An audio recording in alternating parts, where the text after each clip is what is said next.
Welcome to Your Financial Advocate with Greg DuPont from DuPont Wealth Solutions. As a practicing advisor and attorney, Greg teaches pre-retirees how to reduce debt and taxes and save with less risk so they have more spendable income and plan their way to a better life. Join us for this journey where Greg draws on years of experience and guest experts to help listeners achieve more spendable income for retirement. Hello and welcome to Your Financial Advocate with Greg DuPont of DuPont Wealth Solutions. Good morning, Greg. How are you? Good morning, Eric. I'm just doing great. That's fantastic to hear because I've got bad news. Uh-oh. During this podcast today, our podcasts are about 25 minutes, and I know that you and I spoke before about some things that are going on in the world and all the stuff that's been happening this last year. During the time that somebody's listening to this podcast, the national debt is going to increase. Just while they listen to us talk, the national debt will increase by almost $80 million. That's not a good thing. That is a terrible thing, Eric. And what's even worse than that is people are not paying any darn attention to it. None. And you and I have talked about, especially this last, 6-8 months, a lot of stimulus packages have gone out, things that have helped small businesses, which is a good thing, help individuals, which is a good thing. But we both know that Uncle Sam's going to want that money back. And the national debt at this point is a little over $27 trillion from the accounts that I see online. And I know that that's part of the conversation today. Yep. Our theme for our practice is that you have to protect yourself. You need to be aware and you have to take steps to protect yourself. And when we are looking at a situation where trillions of dollars have been added to our national debt, and we have the vast bulk of our savings in a place that can easily be grabbed and taxed, we got to take care of ourselves and prepare for that. And the way we do that is by Roth conversion. All right. And I know that you personally are pretty outspoken about Roth conversions, and you're very positive about them. Why is that? Why are you such a proponent of that? You know, Eric, that is one of the primary messages as I'm on my march to $1 million, is that people need to look at this tool and analyze it and use it because we are now in this sweet spot where we have again, at least as of the recording, we are again at all-time highs in the market. And thanks to the Tax Cut and Job Acts, essentially at record lows for personal income taxes. Mm-hmm. And so when we are looking toward the future, we have to ask ourselves, what do we think is going to happen to taxes, mm-hmm. and how do we protect it? Because I contend it is almost a mathematical certainty that personal income tax rates are going to have to increase in the future. Yeah, I don't see how they couldn't. I mean, there's no way to pay back the money unless, either the government starts playing the Powerball lottery, which still doesn't put a dent in it, or they're going to come knocking. The common theme that we've talked about before and we'll continue to talk about is how this 401k era that was kind of foisted upon the American saver in the 1980s is skewing common sense and is really setting up this generation for failure. Mm-hmm. And we got to get out of that track that we have been put in and change what that future looks like. And I think it has changed a little bit. Maybe I'm wrong. Maybe you can correct me on this, but it seems to me that a lot more companies are offering a Roth 401k. That's a great start. Let's kind of start by making sure everyone has an understanding of what Roth is, what a Roth 401k mm-hmm. is, all that. There are essentially two types of commonly thought of as the retirement plans. One is a traditional IRA or a 401k, where there is that element of tax deferral where, as you said before, the seed is not taxed, but the crop is, right? Mm-hmm. But then we have like Roth, whether it's a Roth IRA or Roth 401k, where you've already paid your taxes on it. And when you get that money out in the future, regardless of what's going on with personal income tax rates then, you don't have to pay tax on it.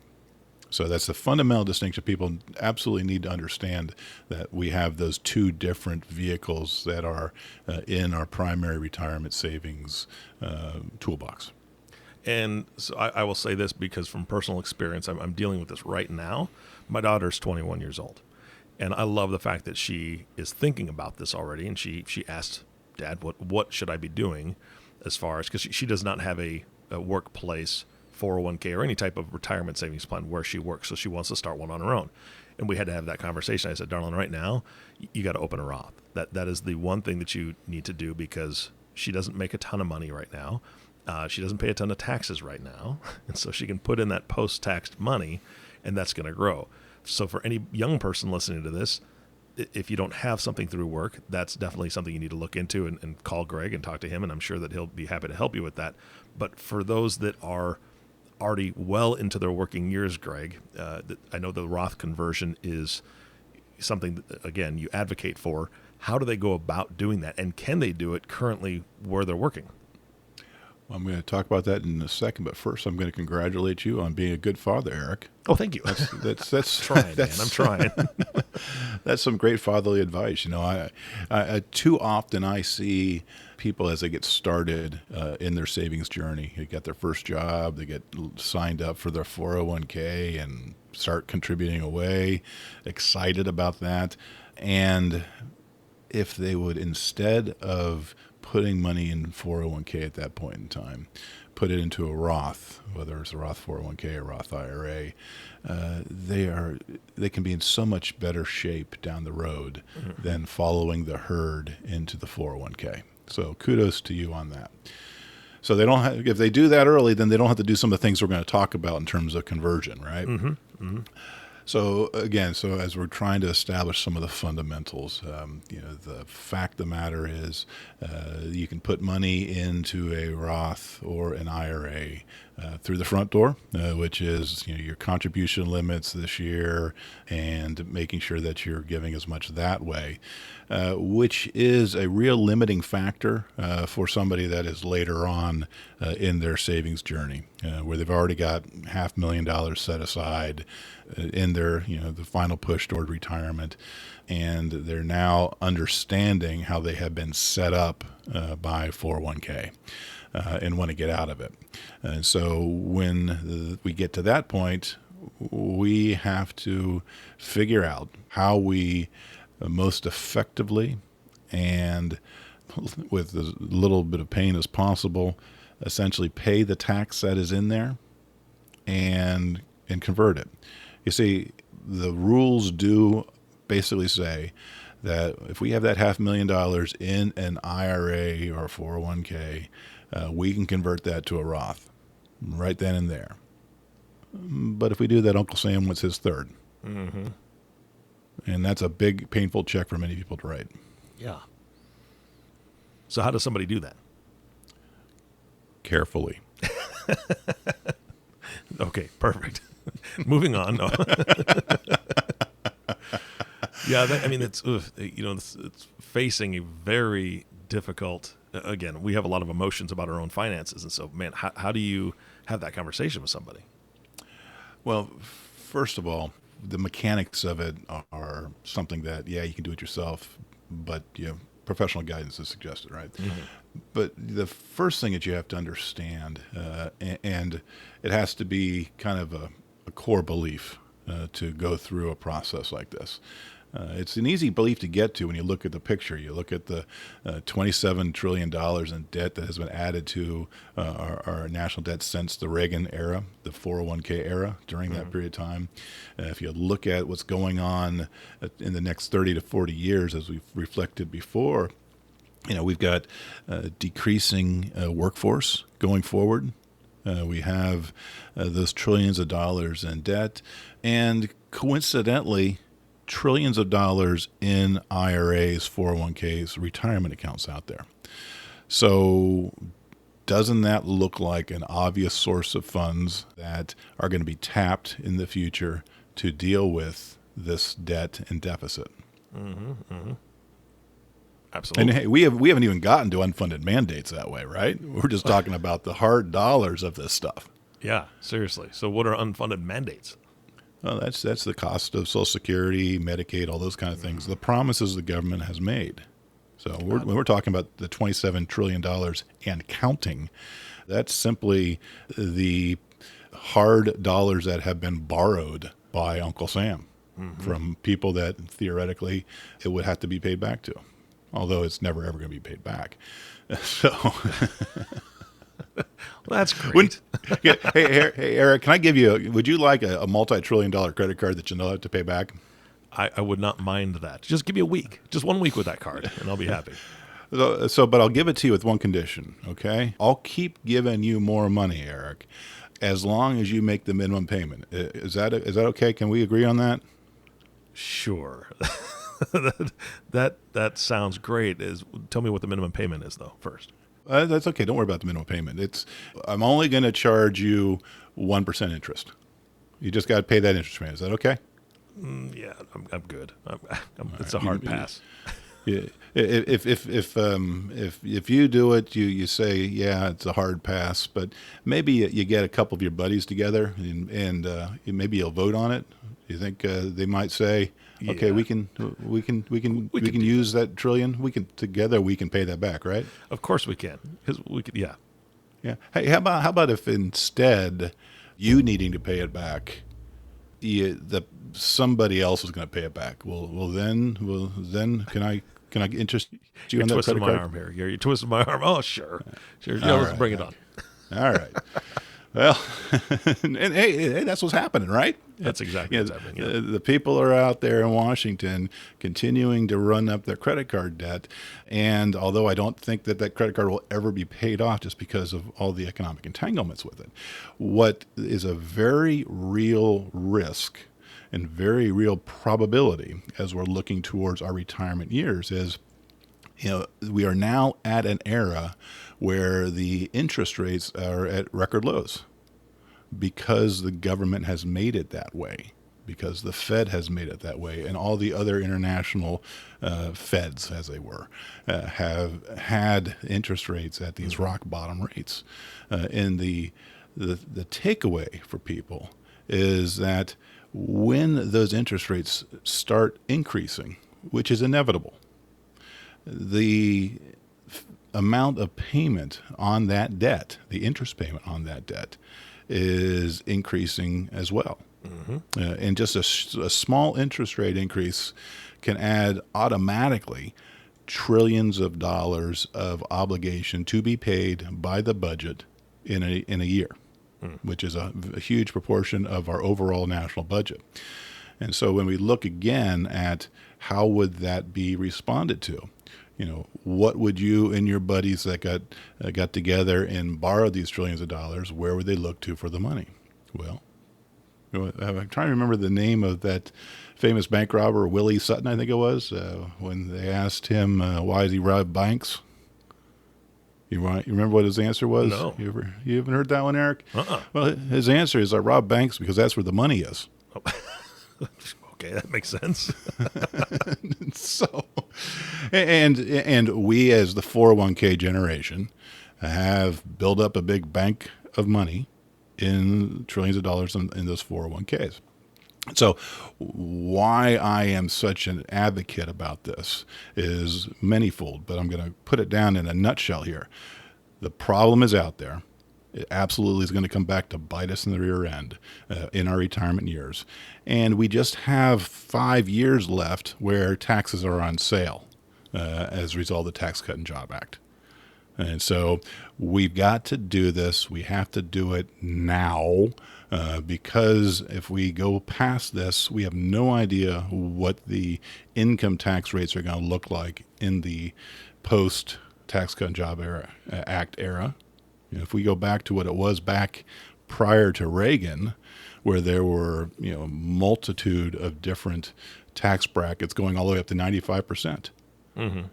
And so, as a fiduciary, as somebody who's very outspoken in the community, I believe it's my obligation to hammer this message home.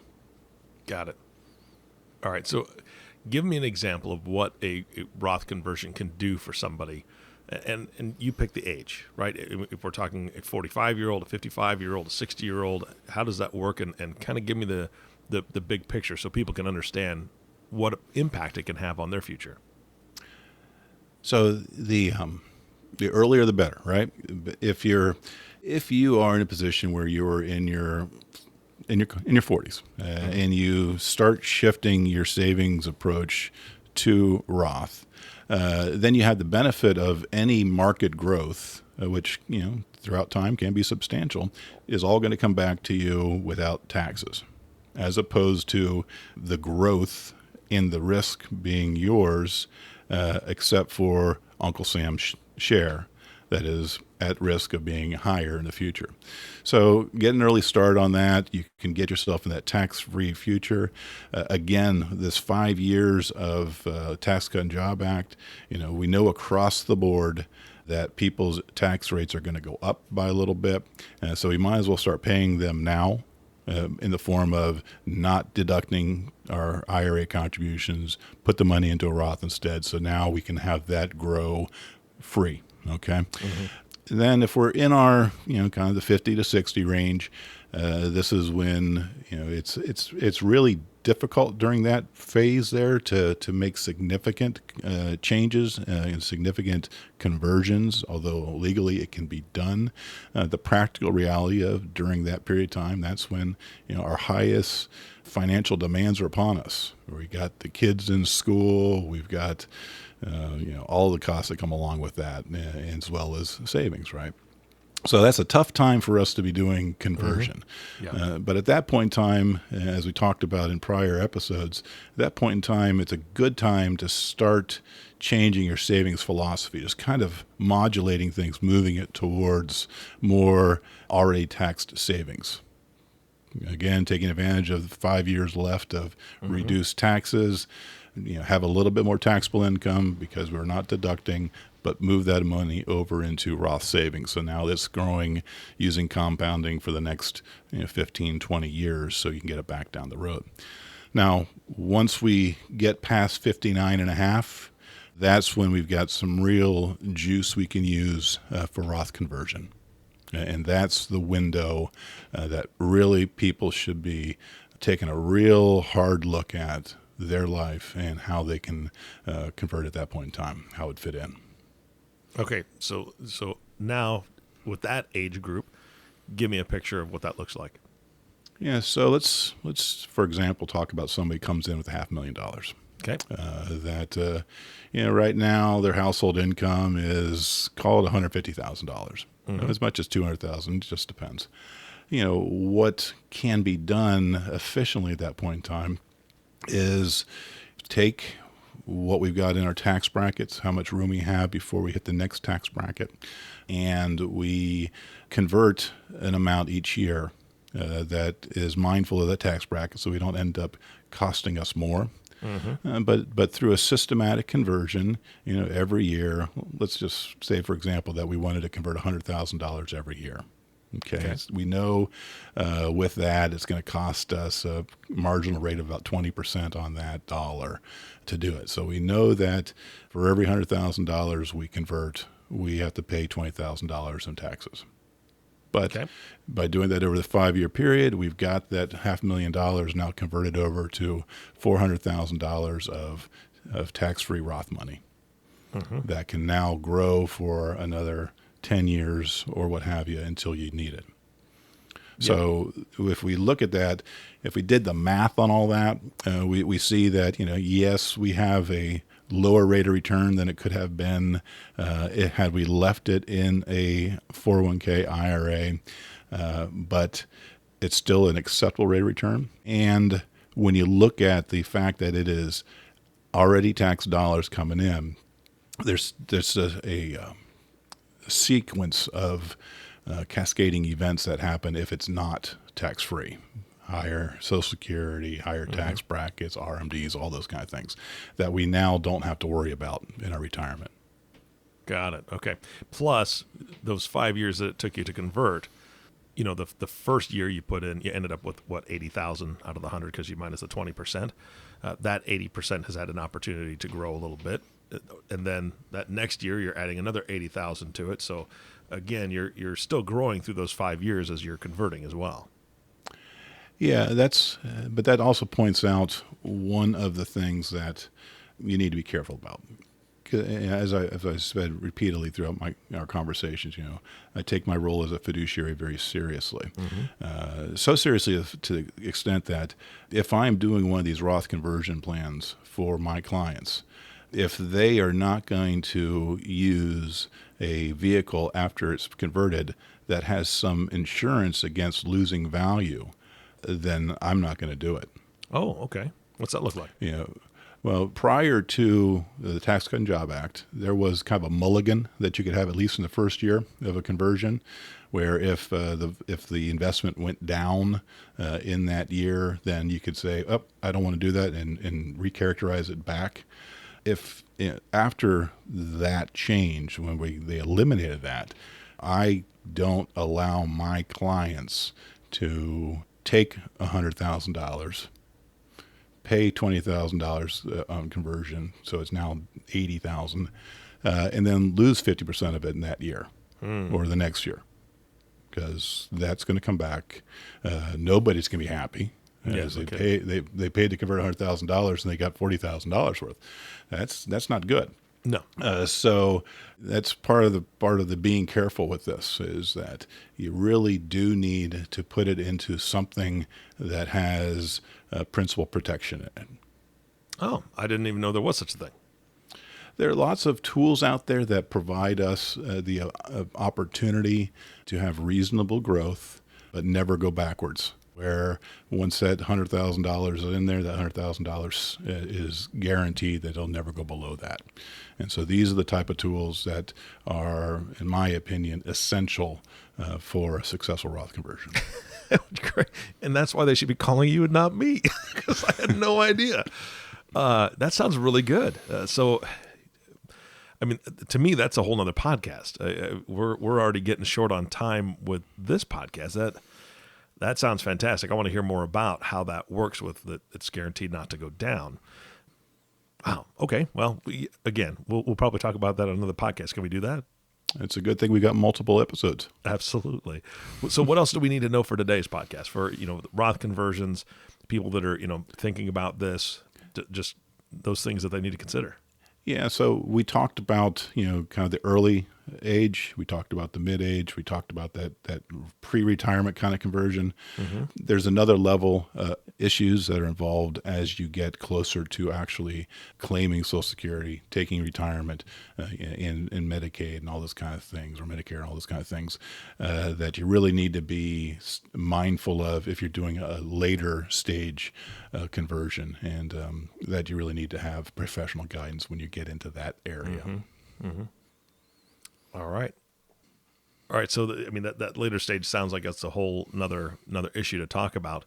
What else do we need to cover today, though?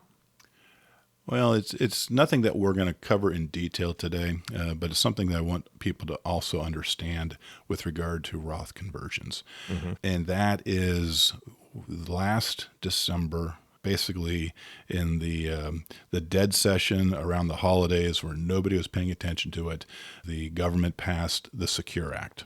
Mm-hmm. And that Secure Act, in my opinion, is the first shot towards taxing all inherited IRAs at full dollar, full first year. What that did is that changed what we used to use called a stretch IRA, where if that money went to a non-spousal beneficiary, then they could take it over their lifetime. Now they have to take it out in the first 10 years. And that comes out at their tax rate as impacted by that additional income. So you're essentially setting up, any inheritance to be eaten by Uncle Sam. So that's, when we're in that later stage, if we're not worried so much about ourselves, but we're thinking about what our legacy that we're leaving behind is. Again, this is not our money that's in our IRA. We think it is. We look at it like it is. But when you look at that $1 million, Uncle Sam's got a third of it. And the Secure Act is there. Again, right now it's 10 years, but I think they're just going to keep peeling that back. Before you know it, in year one, they're going to be taking all of that in terms of the income tax that's due on it. So these are the changes that are down the road that have been triggered by the Secure Act. It's already here, and I think it's going to get tighter down the road. So Roth conversion, get Uncle Sam out of your pocketbook as soon as possible. Yeah, absolutely.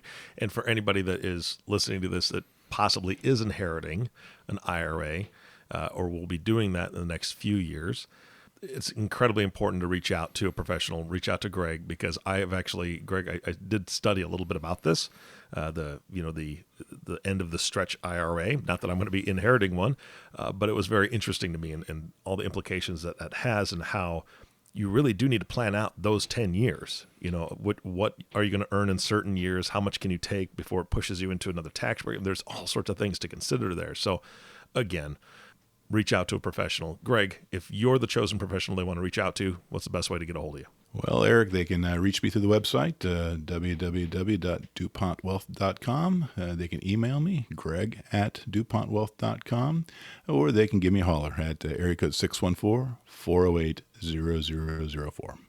All right, fantastic. Thank you again for your time today. Great information. Thank you, Eric. It's been a pleasure.